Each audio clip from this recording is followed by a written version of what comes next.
Alrighty. So, okay. What we're going to be talking about today, okay, are inverse trig functions. Inverse trig functions. Okay, and this can be. Oops, sorry. The screen. There we go. Inverse trig functions.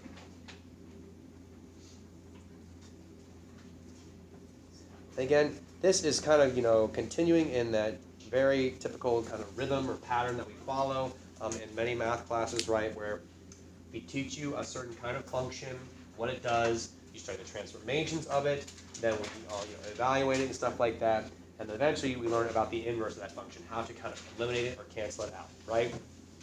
So like this, you could even say maybe it goes way back to like elementary school when you did like addition. That was one operation, and then right you learned about subtraction, which is like the inverse of addition, right? They kind of cancel each other out.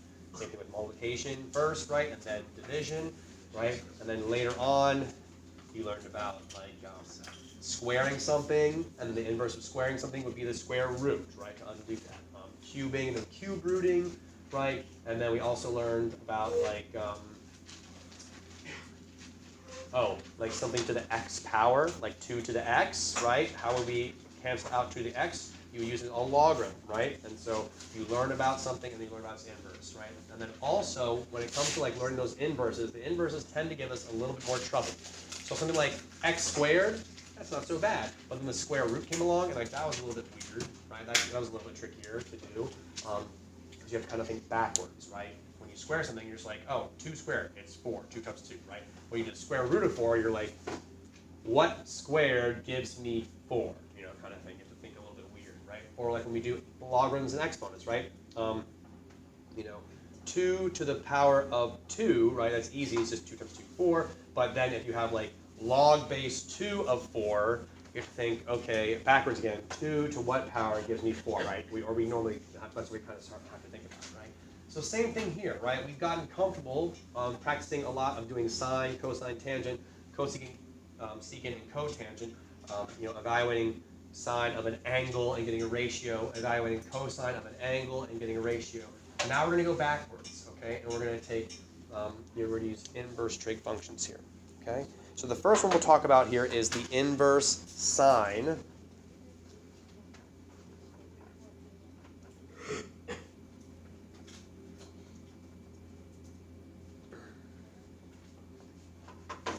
Okay. And so, well, we'll kind of introduce this based off the idea of how we find an inverse function. So given the function y equals sine of x, and we want to find its inverse, how do we normally go about trying to find the inverse of the function? What do? Switch the x and y, right? So then we'll have it make it be x equals sine y. Okay, so I'll go this way with it. Okay, right? And then we normally want to try and get y by itself. We want to solve for y here, right? We have to eliminate the sine, right? And the question is, how do we do that, right? So we wouldn't, for example, we would not like divide both sides by sine, right? This is not sine times y, it's sine of y. Y is like inside the sine function there. We want to get rid of the sine. So how do we cancel that out? We use a function called inverse sine or sine inverse. Okay, we end up with something that looks like this.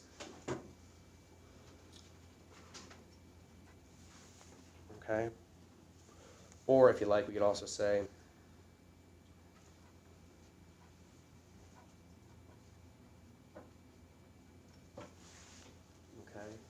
or y equals the arc sine of x. Okay.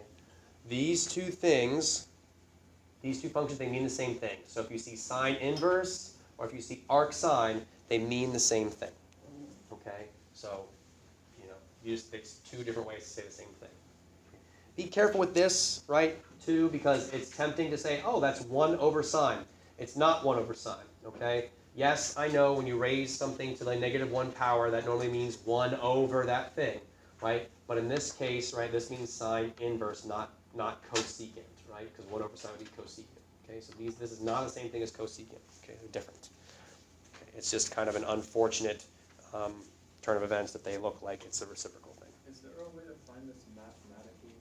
Like without just typing it, or without just pushing sine? yes. So just like we use the unit circle to evaluate sine, cosine, and tangent mentally, we'll do the same thing with the unit circle, angles, and ratios to do inverse sine, cosine, and tangent.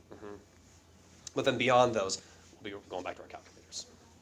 So, okay, there are like other ways to evaluate it, but we're not going to worry about those. We'll just focus on the unit circle stuff. Okay, so let's talk about some other things here. Okay, so let's talk about the domain and the range of this function. This mysterious inverse sine function that we're talking about here. Okay, well, again, let's go back to what we're more familiar with here. Let's go back to the sine. Ugh, didn't do a very good job drawing that. It's a little bit better, but not really. Okay. Right, so we know sine,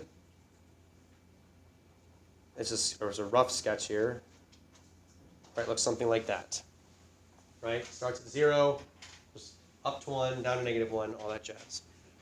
Okay, so for sine of x, okay, its domain is -infinity to infinity. And the range, what's the range for sine of x again?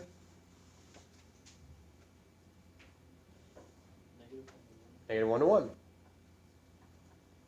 Right? Lowest value you can have for sine is -1. Highest value you can have for sine is +1.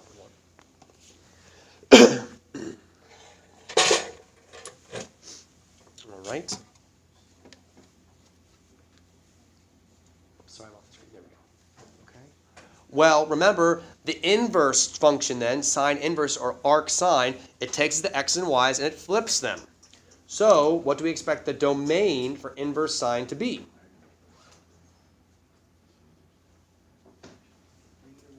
-1 to 1, and that's exactly what it is.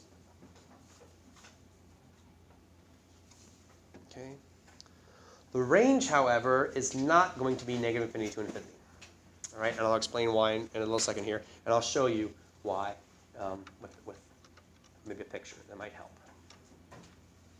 Okay, so in order to just kind of think about the range here, so again, the domain comes straight from the fact that, you know, sine and arc sine, they're inverses, so they just flip-flop, the range and domain kind of flip-flop here. So the range, -1 to 1, becomes the domain, -1 to 1 there for the inverse sine.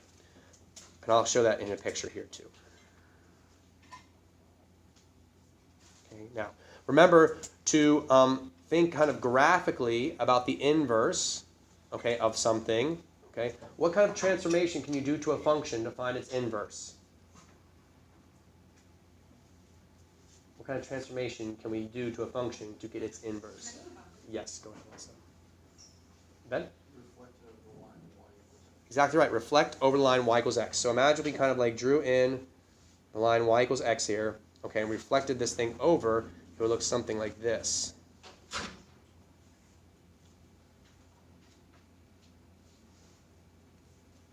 Okay, you kind of get the idea there.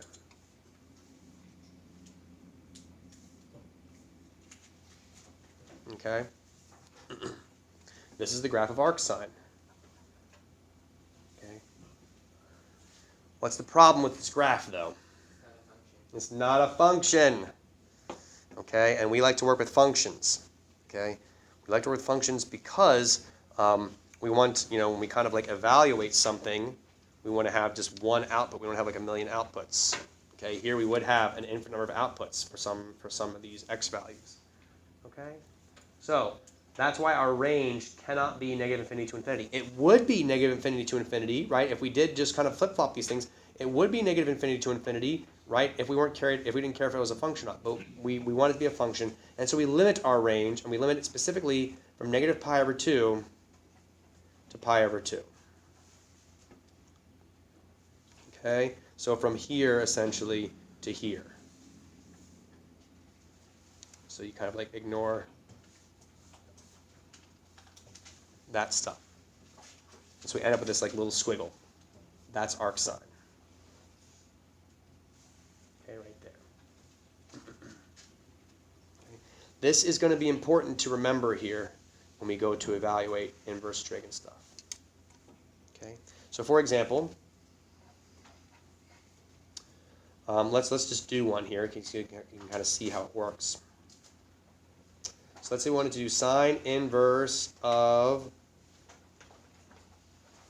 1/2. Arc sine of 1/2. Okay.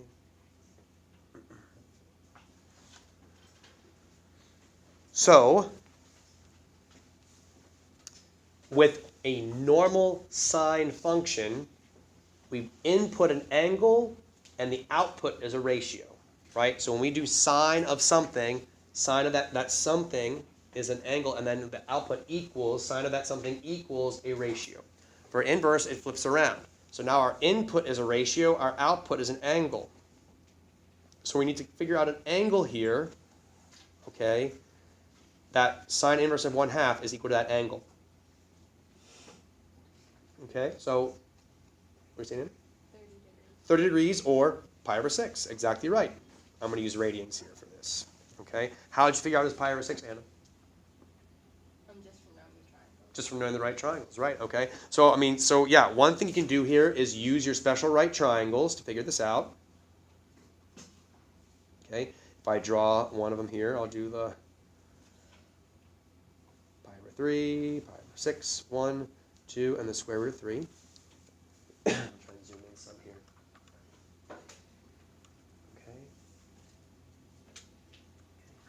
You can see here, to get that ratio of 1/2, to get the ratio of 1/2, okay, sine would have to be, this needs to be the opposite leg, right? The sine is opposite over the hypotenuse. So what's opposite from 1? Pi over 6, right? So sine of pi over 6 gives us opposite 1 over 2. And so then sine inverse of 1/2 is going to be pi over 6 in the reverse there. Okay? So pi over 6 is the angle that when you take the sine of it, you get 1/2. Okay? So you can think about this as sine of what gives us 1/2. This is another way to think about this question, right? Sine of what gives us 1/2? And the answer is pi over 6 there. Okay? Questions on any of that? This is just like when we do logarithms, right? When we did log base 2 of 4, you had to ask yourself, okay, 2 to what power gives me 4, right? Well, now we're doing the same thing, but for just inverse trig. Okay, for trig. Let's try another one. Arc sine of the square root of 3 over 2. Okay.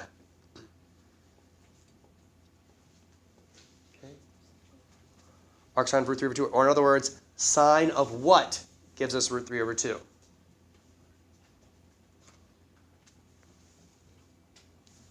What do we say? Anyone? Pi over 3.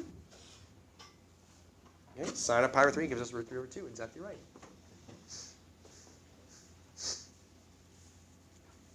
Okay, let's try another one here. How about sine inverse of negative root 2 over 2? Okay, so I threw a negative 1 in here. I threw a negative in because this, is a little bit different now. Okay, so let's forget about the fact that it's negative right now. If this just said sine inverse of positive root 2 over 2, what would our answer be? Pi over 4, right? Pi over 4. Okay, since we need it to be a negative root 2 over 2, okay, pi over 4 is not going to work for us here. Okay, pi over 4 doesn't work. All right. But from our range, we can see that our angles have to be between negative pi over 2 and pi over 2, and so actually it's negative pi over 4. That will give us our answer there. Okay. So to fix this for sine, to make it work for sine, evaluate it just like it's positive. Your ratio is positive, and then just make your answer negative from what it was. Okay.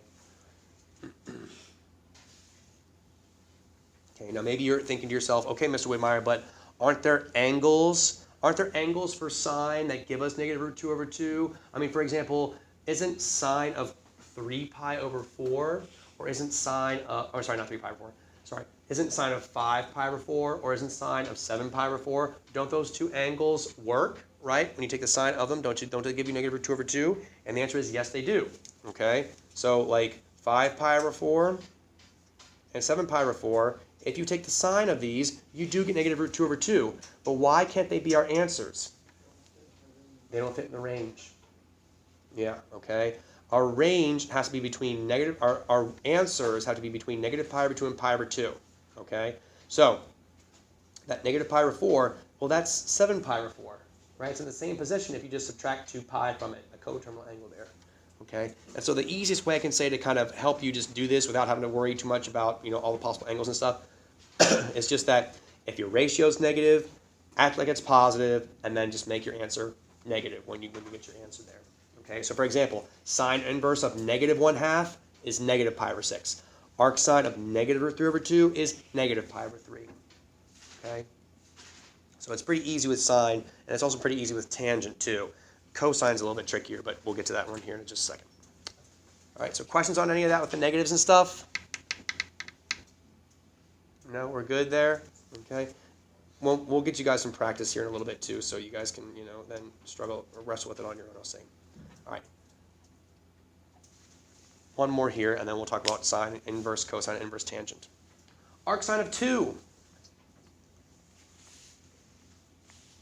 What's that?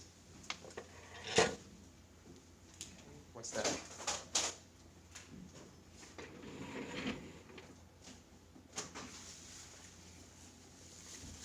Arc sine of 2. In other words, sine of what? Sine of what gives you 2? Sine of what gives you 2?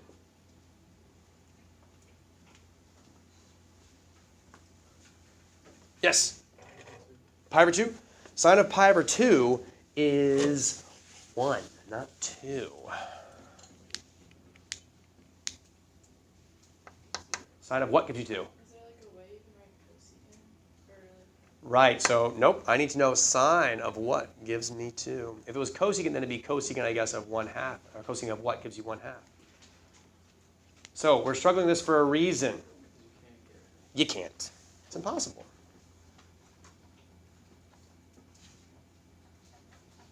Okay. What do we just say, or what do you know if we're just looking at plain old sine? What's the highest that sine can be? 1, right? Sine of an angle, the highest you can be is 1. Okay? And so sine of something being 2, it's impossible. You can't find the arc sine of 2. It doesn't work. If you try and take the arc sine of 2 in your calculator, you get an error. I'll show you. Arc sine of 2. Domain. Right? Because what's our domain? -1 to 1. Question, right? Yes. Okay? Speaking of, by the way, you can also use your calculator for other pieces too. For example, like arc sine of 1/2. Okay, you get this. Sorry, there you go. Arc sine of 1/2. You get that nasty decimal. Okay, which we saw up here. It's supposed to be pi over 6. Okay, and if I type it in pi over 6 on my calculator, you can see it's the same decimal there. So they're equivalent. Okay, if you'd like to try, if you're trying to figure out what that's equal to, try dividing by pi. It's like when you get your answer there, that answer in radians, but it's like a long decimal. Try dividing it by pi, and you'll see you get like a nice decimal, and you hit math, enter, enter. So you can see it's 1/6. So since you divided the pi out, it's really pi 6th then is what your answer was. That can help you figure it out without having to, kind of estimate or guess what the radian measure is there. Okay, so questions on evaluating those inverse trig right there. We'll go to cosine and tangent. We won't do as many with those, but I just want to make sure we're okay there with sine. Because once you get down sine, and arc, cosine, and arc tangent are pretty similar, especially arc tangent. Okay. All right, inverse cosine, and then inverse tangent.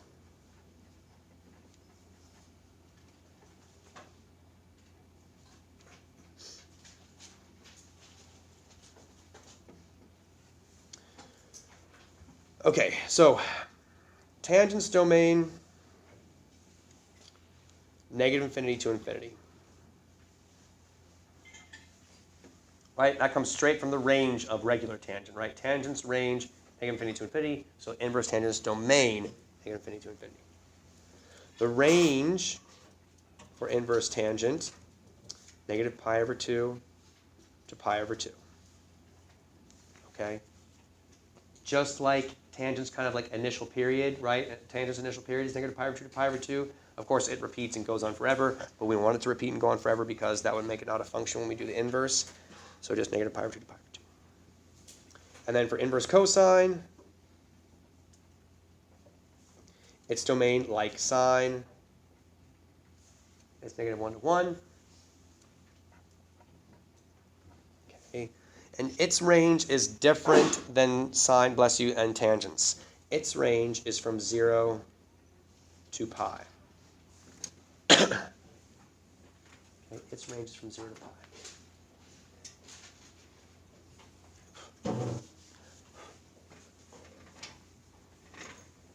Okay, so let me give you guys some here to try on your own here. So you guys try these.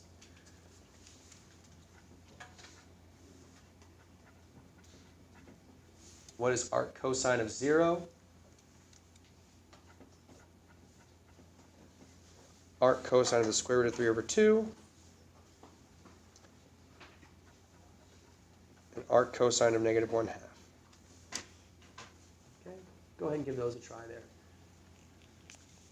Figure out what those angles have to be to give you 0, root 3 over 2, and negative 1/2.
All right, maybe like 30 more seconds. 30 more seconds.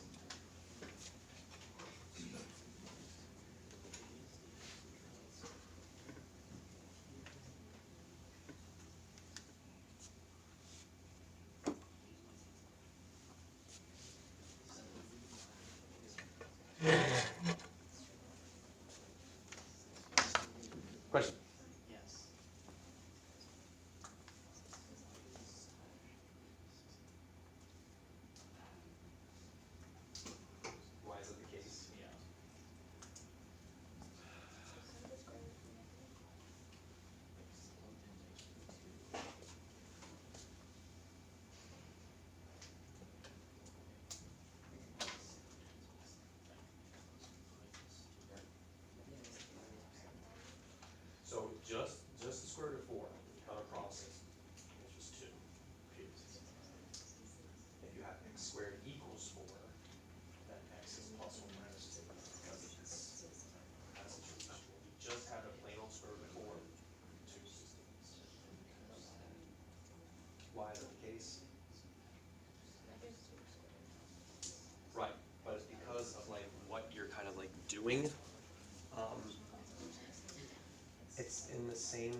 an equation, you're trying to find, all the possible values that make the equation true. So you just have the square root of 4, the primary, the square root of 4 is just going to be 2. You're not going to get 2 solutions there. I think the reason is because the square root of x as a function, the range is 0 to infinity kind of thing. So you have to give the 2 as an answer on this. Okay, so it's a limited range, I would say, almost. And so you have to give it that as an answer. It's actually very, very similar to what we're doing right here, where this, and this, these only have one answer, but later, when we do something like this, okay, this is going to have several answers. What's that? That's just any angle that would be. Exactly. So this is going to be theta equals, pi over 2, 3 pi over 2, and then, well, really plus 2k pi to either one of those, right? Where k is an integer, integer multiples. Actually, I guess we could really say, if I wanted to, I could just say like that. And that would take care of the pi over 2 and 3 pi over 2. So that's the difference here. We're trying to evaluate this right now, and then later we'll be trying to evaluate that. Yeah. Yep. All right. So, sorry, that was a little longer than I wanted to, but that's okay. What is the arc cosine of 0? Pi over 2. Okay. And again, Mr. Wid, but isn't 3 pi over 2 isn't 3 pi over 2 when you do the cosine of it, doesn't it give you 0? Yes, but only pi over 2 is between 0 and pi there. Okay. So you have to pick the answer that's between. You're in your range. You pick the answers in your range there. Okay? Arc cosine of root 3 over 2. It'll be pi over 6. Arc cosine of negative 1/2. So pi over 3 would give us positive 1/2. And we don't want to just say negative pi over 3 because here our range doesn't allow us to use negatives, right? It's from 0 to pi. So instead, what's that? 2 pi over 3, you're right. We have to use the second quadrant, right? So the range here includes our first and second quadrants, right? In the unit circle, it goes from 0 to pi. Oops, sorry, for you guys, from 0 to pi like that, okay? So you have to use the second quadrant angle, okay? Because cosine of 2 pi over 3 will give us negative 1/2, and 2 pi over 3 is in that range there, okay? So for cosine, if you want it to be negative, use the second quadrant, version of the angle. So pi over 3 works for positive 1/2, so then 2 pi over 3, the second quadrant version there, gives us negative 1/2. Okay? Questions on any of that? I have one more thing I want to show here. Yeah? Okay. I was thinking, how'd you get pi over 2 for the first one? Pi over 2? Yeah. So you can think about the unit circle, for example. Okay? When does cosine equal 0? When is the x-coordinate 0? On the y-axis, the x-coordinate 0, right? So pi over 2, and then also 3 pi over 2. Okay? So that's the best argument I can make, I think, for that one. All right. Any other questions on that? Okay, actually, let me see. Do I have... thought I did. All right, never mind. Can't find it. That's fine. Okay, so, maybe it's this one here. That's what I was going to do. All right, so I have one more kind of problem I want to throw at us here that we should be responsible for. We're going to be responsible for. We're going to do 2. We'll do a very easy one and then a little bit trickier one, but I'll show you. I don't really have a name for this, so I'm just going to write it out. Okay. So this is not meant to be hard here, okay?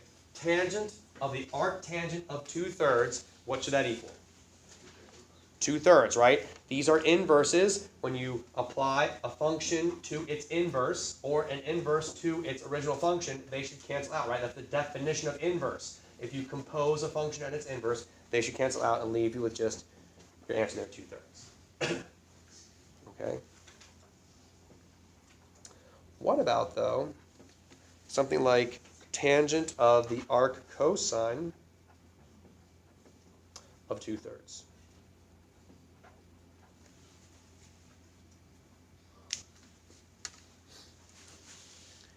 tangent of the arc cosine of 2/3. Do those cancel out? Okay, yeah, they're not going to cancel out nicely because we have a tangent and arc cosine. So they're not exact inverses of each other. Okay, but we can actually evaluate this, and we can evaluate it without a calculator. Okay, so let me show you how here, right? So when you take the tangent of something, right, that something is an angle, right? So this right here, this arc cosine of 2/3, that's going to be some angle theta, right? Or another way to think about it is inverse cosine, inverse tangent, inverse sine. The answer is an angle. The input is a ratio, right? So there's our ratio input. Its output is an angle theta.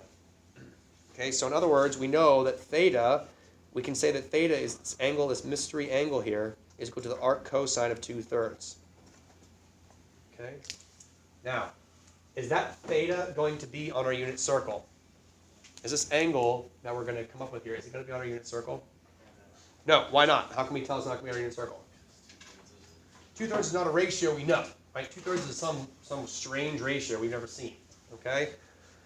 So it's like, well, how are we supposed to figure out this angle theta that gives that, when, arc cosine of 2/3 is equal to if we don't have 2/3 on a unit circle? Well, actually, we don't need to figure out what theta is. Instead, we're going to go back to the more basic understanding here. If I take cosine of both sides, I can say this is equivalent to saying cosine of theta is equal to 2/3, right? And we're going to then draw a picture using a right triangle here. Okay. If cosine of theta is 2/3, and I'll put my theta here in this, any of your acute angles, either one, and then the 2's got to go here, the 3's got to go here. Okay. Now, why is this helpful? Remember, we said that arc cosine of theta of 2/3 is equal to theta. So in other words, taking the tangent of the arc cosine of 2/3 will be the same thing as taking the tangent of theta. Okay. Tangent of an angle, what ratio is that? What over what? Sine over cosine, but I'm thinking about just in terms of sides of the triangle. Sorry. Opposite over adjacent, okay? Well, tangent of theta is opposite over adjacent. There's the same theta, right? Arc cosine of 2/3, we said that was an angle theta. And we made this triangle using this theta and this relationship here, 2 to 3. So this is our triangle, and that's our theta. So we need to figure out tangent of theta. We just need to know the opposite side here. How can we figure out this opposite side? Pythagorean Theorem. So it'll be 9 equals 4 plus b squared. So b squared equals 5, and square root both sides, b equals the square root of 5.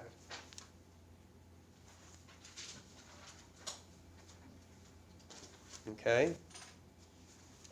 And so without having to figure out what angle theta was, we kind of skipped that part. We don't need to do it because we can create this triangle here and then take the tangent of theta. So tangent of theta is going to be opposite root 5 over 2.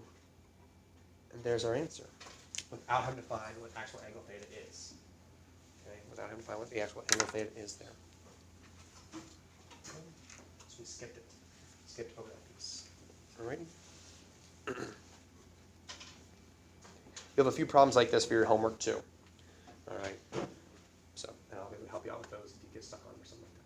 All right. So that's all I've got for you guys. All right. I'll give you guys your homework assignment. Then you can get started on that.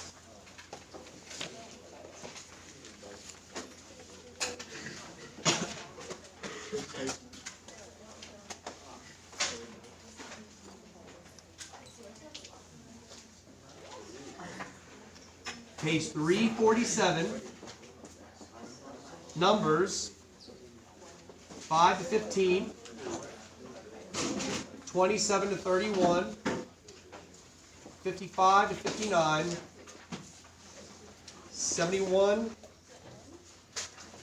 Oh my gosh, I'm...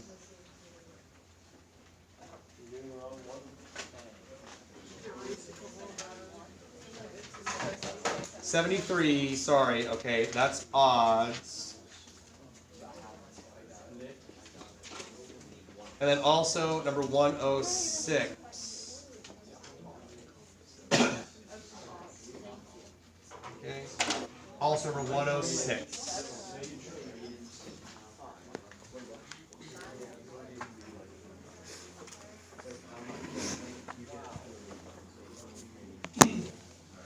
Yeah.